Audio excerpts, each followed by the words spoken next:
What on earth is wrong with Austin Riley? Let's talk about it.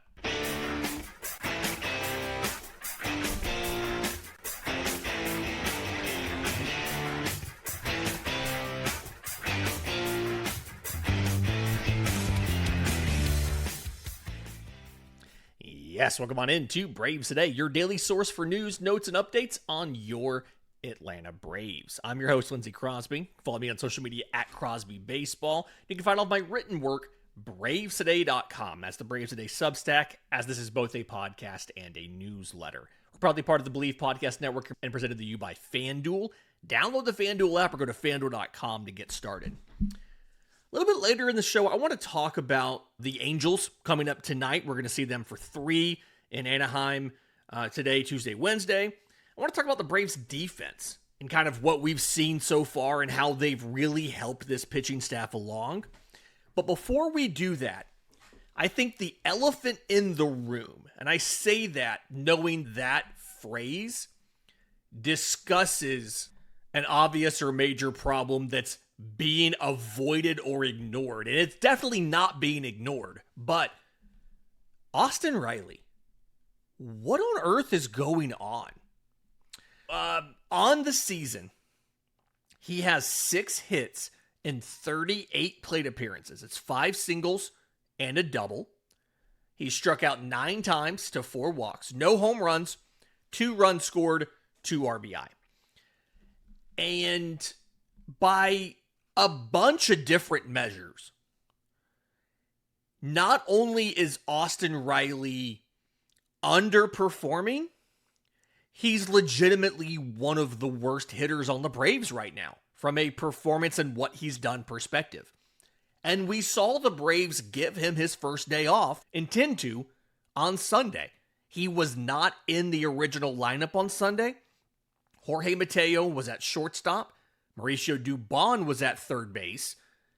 And Ronald Acuna Jr. got a DH day, so Eli White was in right. Now later they went and they pinch hit for White, and that sent Mike Yastrzemski from left to right. That sent Dubon out to right field. And they used Kyle Farmer at third for defense for an inning or two, and then sent Riley into pinch hit. And because the game went to extras, he got 2 at-bats. So the off day ended up not being an off day. It was a little bit of work. Lesser workload, right? But I think I'm trying to figure out what's most concerning about his season so far.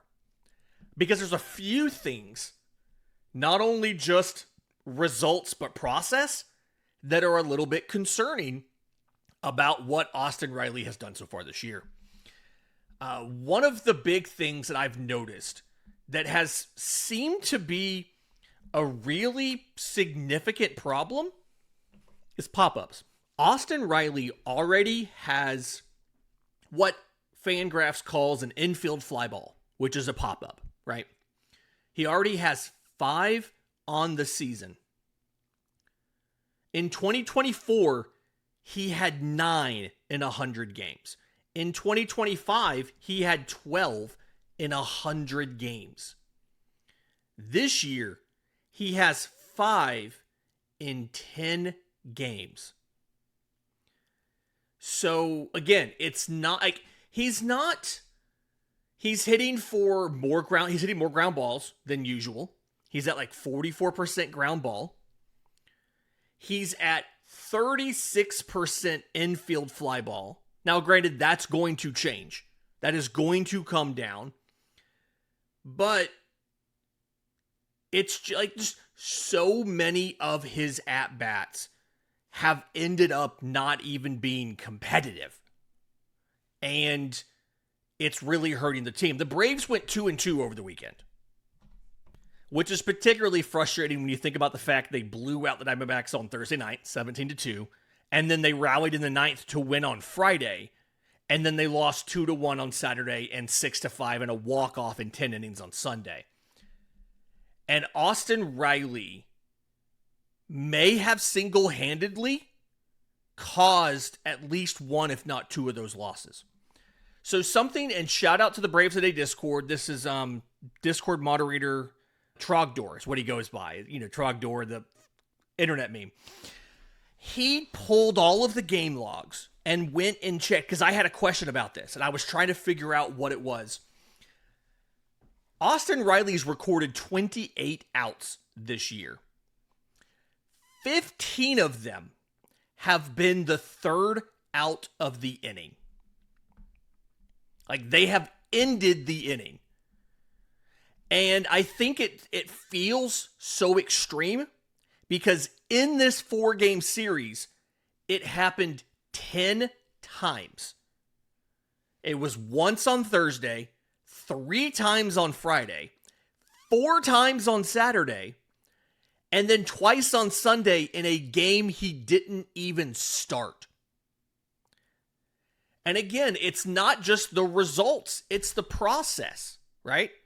Let's back up. Let's talk about some of those results, because I specifically remember when I wrote the game recap over on BravesToday.com. We call it Today's 3 Things. When I wrote the recap for Saturday, his 4 inning-ending outs, I think 3 of them had runners on base, and 2 of them were pop-ups, and 2 of them were strikeouts. So it happened 4 times in the game, and he literally never got the ball out of the infield. On Sunday, it happened twice. One of them was a fly ball to center field. So he got the ball out of the infield. But I think it feels so extreme because it's happened 10 times in the last 4 games. And again, the 2 series combined before that, it happened 5 times. But it's also happened, like, it didn't happen early in the schedule. It's happened all in the last 7 games.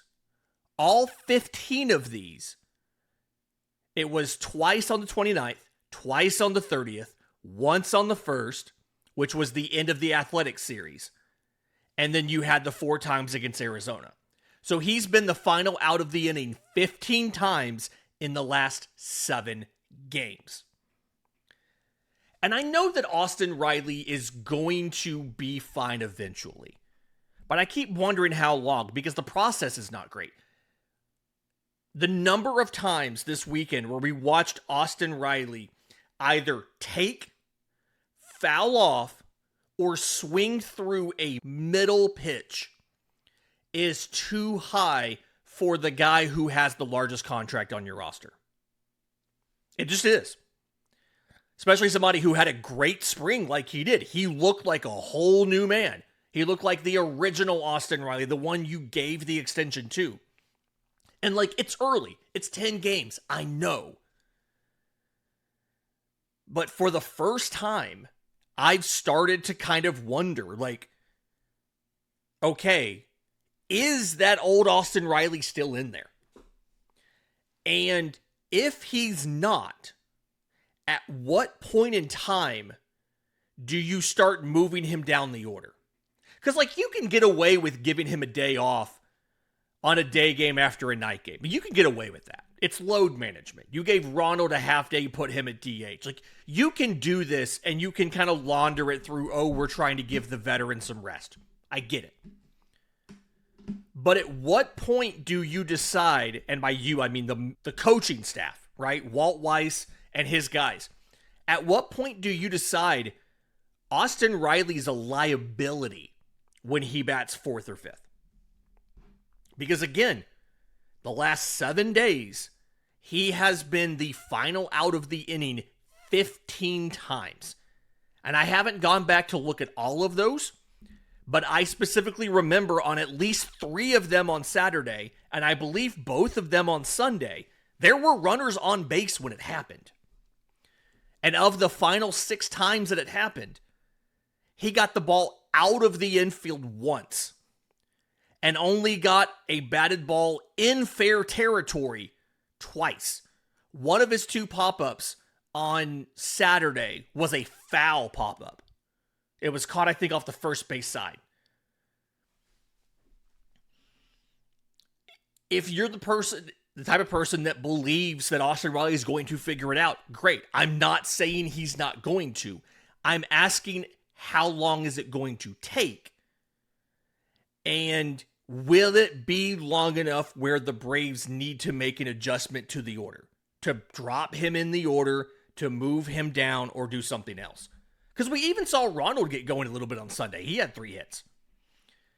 It's real, like, Matt Olson's been productive at times this season. It's really Austin Riley's the one that's not.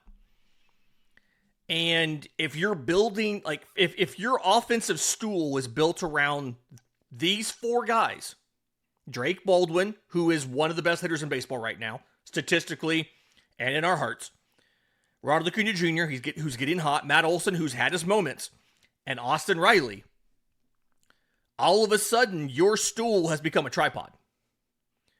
And if you lose one other guy, for any reason, a slump, an injury, whatever it might be, all of a sudden, you are balanced on just 2, you now have a ladder. And so, you really need Austin Riley to figure it out. I don't know what it's going to take. Part of me hopes that you can get through these next 3 games in LA.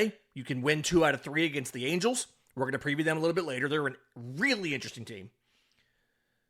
And then Chipper can get involved, right? We know that Chipper Jones said he's going to be more involved with the team this year and in the hitters than he was last year. He kind of stepped back to give Tim Hires an opportunity to step in and do his own thing and establish himself. My hope is that Chipper's seen something on TV, on tape, whatever, that he can fix. Because if not, if this is the Austin Riley you're going to get all year, or if this is a symbol that you're going to get a diminished version of Austin Riley for the 3rd consecutive year, you're going to be in trouble. The Braves are going to be in trouble offensively.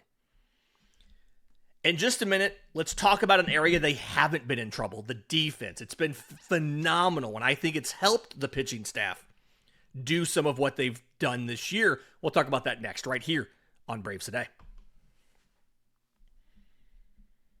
But first, today's episode is brought to you by our friends at Grand Slam Getaways. If you've dreamt of going on the ultimate baseball road trip, this one is for you. Grand Slam Getaways offers bucket list baseball bus trips designed for fans who love the game and want to travel in style. All these trips depart from Atlanta.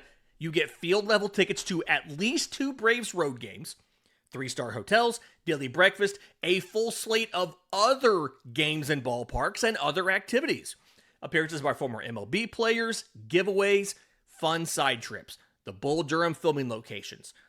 Brian Snitker is part of Bull Durham, the Louisville Slugger Museum, stuff like that. Whether you're retired, a baseball nut, or just looking for a parent-child summer adventure, this feels like a great summer vacation idea for a parent and a kid. This is a stress-free way to hit the road with fellow fans in style. There are now 2 remaining trips to choose from, June to the Midwest and July to the Northeast. All of these are timed to match up with some Braves road games, and you can reserve your spot now with a small deposit.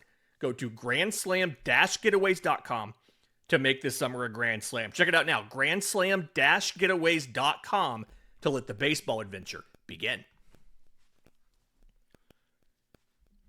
Welcome back to Braves Today, Lindsay Crosby. Let's talk about how good the defense has been, because I think that's probably been the biggest surprise for me. There are guys that you knew were going to be good, right? Michael Harris has never really slumped defensively. Matt Olson won a Gold Glove last year. But there are still guys who have been really good. Ozzie Albies, he has virtually no arm strength to speak of. There are first basemen with better arms than Ozzie Albies, but he's not been a liability at second base. His range is still grading out okay. Ronald Acuna Jr. is actually tied for second on this team in outs above average. He's at +1. And if I sound shocked about that, it's because I am. In previous seasons, Ronald has not graded out positively in the outfield since 2021. OAA is really kind of a measure of range, outs above average, and then fielding run value is overall defense. Range, arm value, arm strength, all of that stuff. He is currently at 0 run value. Last year, he was at -8, and almost all of it was, matter of fact, more than the -8 was his range. He got a little bit of it back on the value of his arm. He was -10 on just range last year. Outs above average, he actually finished at -11 because they're technically slightly different calculations. Anyway, not important. Point is, he's been a negative in the outfield. And we've talked about this before. A lot of the issues for Ronald defensively have come down to kind of two things.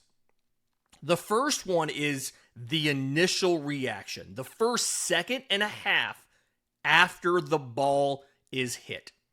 StatCast measures this, and they measured this by looking at the distance between how far you move in that first second and a half and how far the average outfielder moves. And Ronald came in last year at over 1.5 feet less than his counterparts in the first second and a half of the ball's flight.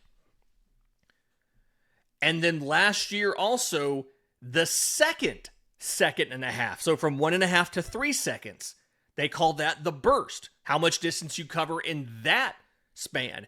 It's a little bit reaction time, but it's mostly that first step and how fast you are when you initially start moving, right? He cratered on that as well. He still grades out really, really well on the routes. He doesn't run the wrong route to the ball. It's a very efficient route. It just takes him a while to locate the ball and get started. And his jump in total, the read, the reaction, all of that stuff, in that first 3 seconds, Ronald has always covered almost 3 feet less than the average MLB outfielder in that span. He's always, and he's never, let's be clear, he's never in his career been positive when it comes to reaction, that first second and a half. He did early in his career, he was positive at the second time interval there, that second instance of a second and a half. He was positive as recently as 2021, but he's never been positive he's never had a great first step. We don't have fully detailed numbers on the breakdown of the jump, but as far as range in general, Ronald is grading out positively so far in 2026. And anecdotally, it feels like he's getting to balls that he hasn't necessarily gotten to in previous seasons. Now, some of that was intentional. Last year, when he came back, it was very obvious that Ronald was taking it easy, getting to the ball. He was not wanting to leave his feet. He was not trying to run too hard and have to stop and plant because he didn't want to re-injure the knee. I get it. But it's good to see that he is looking like he is back, or at least better from a defensive perspective. And I've seen a couple of different reports about them specifically, not by them, I mean Braves coaches, working with him on defensive drills in spring training and early in the season. So they're paying off. His sprint speed is significantly down. I do think a lot of that ends up coming down to just such a small sample size. He was at 27.9 feet per second last year, which is 64th percentile. This year, so far, he's at 25.6 feet per second, which is 25th percentile.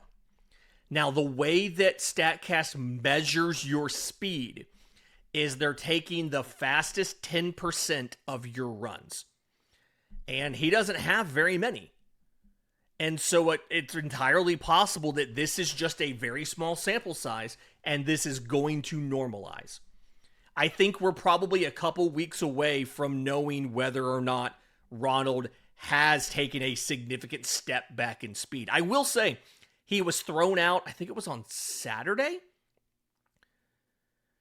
And it wasn't a great jump, but it was good enough.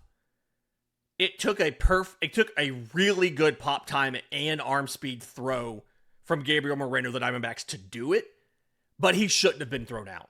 And I think that might be your argument that this sprint speed is just his new normal now, is the fact that he was thrown out there. Because he should not have been thrown out on that. Even with the jump not being great, he should not have been thrown out there. Spent a lot more time than I planned talking about Ronald. It's not just Ronald. Mauricio Dubon, going into Sunday's action, led all shortstops in baseball at fielding run value at +2.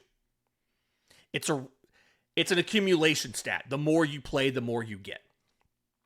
No Braves player right now in either fielding run value or outs above average. And remember, outs above average is mostly just range. No Braves player is currently negative. Not a single one is negative. It feels like the defense is playing a lot better now than they did even last year when they were good. A big part of that I think you can see is the ground balls. The Braves not only lead baseball, it was 11 going into yesterday's action. They turned 1 yesterday. So 12 double plays. They have converted all 12 double play opportunities, meaning the ball was put into play with a runner on first and less than 2 outs. And every time they've had a chance to turn 2, they have successfully turned 2. And of the opportunities they had to get a double play ball, meaning all of the at-bats with a runner on first and less than 2 outs, and the batted ball was on the ground, they're at 24% of those are turned into double plays. The MLB average has always been between 9 and 10%. The highest number that I can see across the last 5 full seasons was the 2023 St. Louis Cardinals, got up to 13%. The Braves are at 24. They're not always going to be up there, mind you. They're not always going to stick at 24%. But the point is, the Braves pitching has been really good at inducing ground balls when they need the double play. And Atlanta's defense so far has not missed a single one of those opportunities to convert that into a double play. They've not botched one half of the play and not gotten the double play when they've had a chance. They've done it every time. Anecdotally, we saw Mike Yastrzemski leave his feet over the weekend. Eli White's made some diving catches in the outfield. Anecdotally, it feels like the Braves defense is even better than it was last year when it was one of the best units in baseball. So, excited about that. It's part of the reason why Atlanta's pitching staff going into Sunday, and I have not yet pulled this after Sunday, but going into Sunday's game, it's one of the reasons Atlanta's ERA as a team was the best in baseball at 146. The starters' ERA was second best at 178. The bullpen's ERA was first at 092. A big part, the pitching obviously has a lot of credit there, but the defense has a lot to do with it as well. They've had a couple errors here and there. Jorge Mateo had one. Mauricio Dubon, I think, had 2 at short. Matt Olson had a notable one at first that allowed a run to score. Bryce Elder had a throwing error over the weekend. But for the most part, the defense has been an asset for the Braves, and a bigger asset than just about any other team's defense has been through the first 10 games of the season. In just a minute, let's talk about the next 3 games of the season. Let's talk about the Los Angeles Angels and what to expect from them this week, what it's going to look like, what their team is doing well, and where they're struggling. We'll do that next, right here on Braves Today. But first, today's episode is brought to you by our friends at IQ Bar, our exclusive snack, hydration, and coffee sponsors. IQ Bar protein bars, IQ Mix hydration mixes, IQ Joe mushroom-infused coffees. It's the delicious, low-sugar brain and body fuel you need to win your day. The flavors for this are absolutely fantastic. The bars, mint chocolate chip protein bars. The hydration mixes, blueberry pomegranate. There's 4 different coffee flavors. Vanilla spice, mocha, black, regular, all that kind of fun stuff. They even have limited edition and seasonal flavors. I did not think I was going to like this at all. The matcha chai protein bar is not bad. I don't mind chai tea. I've never had matcha, but the matcha chai, the combination in the protein bar, not bad. It was part of the ultimate sampler pack. I wanted to test it out. I liked it. Right now, by the way, IQ Bar is offering Braves Today listeners 20% off of all the IQ Bar products, including that Ultimate Sampler Pack, plus free shipping. To get your 20% off, text MLB to 64,000. That's MLB to 64000. That's MLB to 64,000. Messages and data rates may apply. See terms for details. Welcome back to Braves Today. Lindsay Crosby. We've got 3 games coming up against the Los Angeles Angels starting tonight. Chris Sale is on the bump for game 1.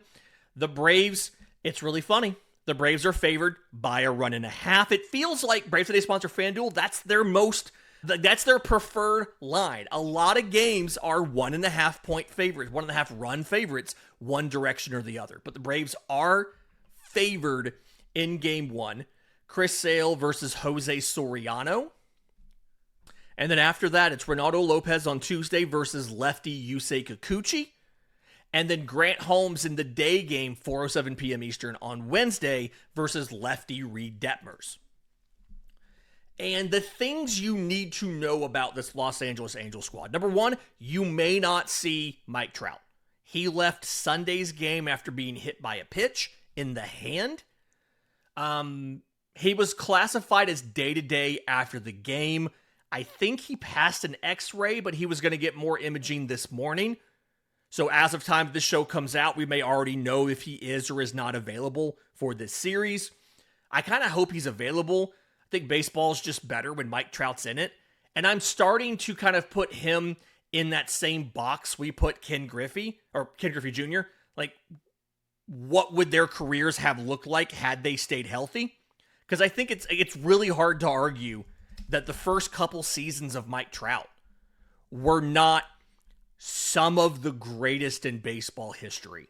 Like, I know that we're all a little, I'm not going to say jaded, but like, we've seen him be hurt so much. But from 2012 to 2019, he won 3 MVPs.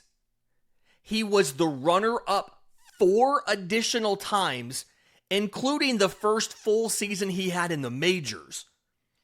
His first season in 2012, he hit .326 with 30 homers and 49 stolen bases. He was an all-star, he was a Silver Slugger, he was Rookie of the Year, and runner-up for MVP. He also has a 4th place finish, and it was a 4th place finish in 2017 when he led all of baseball in OPS. He led the American League in on-base and slug, but he only hit 33 home runs. Like, he only hit .306, and he was the 4th place finisher for MVP. That was the Jose Altuve year, where Altuve hit 24 bombs, stole 32 bases, and hit .346 with a .957 OPS. And, like, he beat Trout. Trout had over 100 points of OPS over him. Had a slugging of .629. Like, legitimately had a good, you could argue, 9-year run where he was the best player in baseball and was on track to be like one of the generational all-time greats. And then the injury started. He had 36 games in 2021. He had 82 games in 23, 29 games in 2024, and 130 games last year, but he DH'd and played a lot of right field, not center. This year, he's back in center field, and I think he like leads baseball in walks already or something. Just really good player. I hope he is in the lineup this week just because I want to see him play. But outside of Mike Trout, the thing to know about this team is they are almost the definition of 3 true outcomes, right? So the Angels lead baseball as of Sunday night with 16 home runs. I'll give them credit here.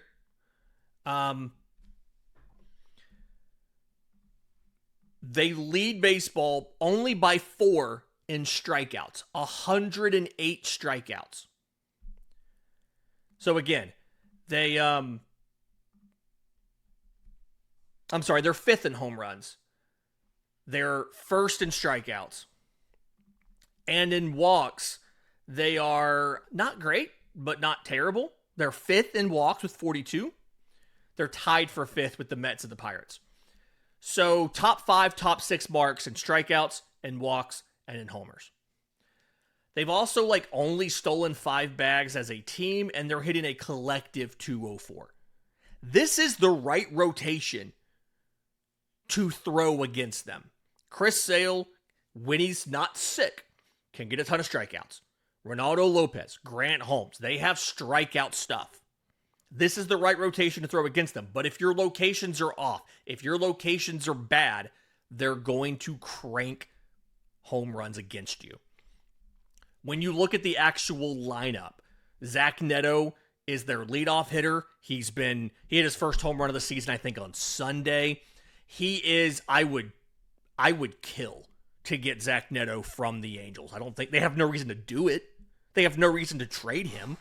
He has two years and 100 and something days of service time. He's got a couple of years left before he's a free agent. Mike Trout's usually batting second. Nolan Schanuel's playing first base and usually batting third. Old friend Jorge Soler is usually the DH, batting fourth. Yoan Moncada is the third baseman and bats fifth. They brought him in last spring as the replacement for the always injured Anthony Rendon, and now he's just the starter. Joe Adell in right. He was miscast as a center fielder last year so that Trout could be in right. Trout wanted to go back to center, so they put Adell in right. He robbed 3 home runs on Saturday. And I don't mean he made a catch at the warning track. He went over the wall to catch 3 different potential home runs in one game. The final one was in the 9th inning. He landed in the stands and did the classic, shoot the glove up with the ball in it over the edge of the wall. And just the photos that came out of that it was so awesome. I was watching that game live after the Braves game ended, so I caught the last couple innings of that, and it was electric. They traded for Josh Lowe or Lau. I never know which one. It's like him, Brandon Nathaniel. I never know which one's which. They traded for Josh Lowe from the Rays. He's in left field. Logan O'Hoppe is a big whiff but big power catcher. He's batting 8th normally. And then they have Oswald Peraza, former top prospect of the Yankees, playing second base and batting 9th. There are some old friends here. Travis d'Arnaud is the backup catcher. Kurt Suzuki, former Brave, is the manager, first-time manager. They've got Adam Frazier as a utility man. They've got Heimer Candelario as an infielder. Prospect Bryce Teodojo, no longer a prospect, I'm sorry. Rookie Bryce Teodojo as their bench outfielder, their 4th outfielder, whatever you want to call it. And then it's a bullpen you can take advantage of. It really is. I do want Ryan Zefferjon out of that bullpen. If the Braves make a trade and they're going to get a reliever out of that pen, I would take Ryan Zefferjon in a heartbeat. But it's a bullpen that is missing a couple pieces, right? It's missing Ben Joyce. He had shoulder surgery last May. It's missing Robert Stevenson. He has elbow inflammation that came up last fall. It's missing Kirby Yates. They signed him as a free agent, former Brave. He's got knee inflammation. He went down in March. He's not back yet. Vaughn Grissom is on this team. They traded for him in December from Boston. He sprained his wrist in March, so he's down right now. Alek Manoah, very briefly a Brave. He has a finger contusion and he went on the IL. I'm surprised they actually gave him an excuse and didn't just put bad, but he was really rough in spring training. So there's talented players here, but overall it's not that good of a roster. Now I say that they're 5-5. They're in second place in the West. I don't think that it's kind of entirely legitimate. Again, they've hit a bunch of home runs. They've struck out more than anybody in baseball. They've walked a bunch.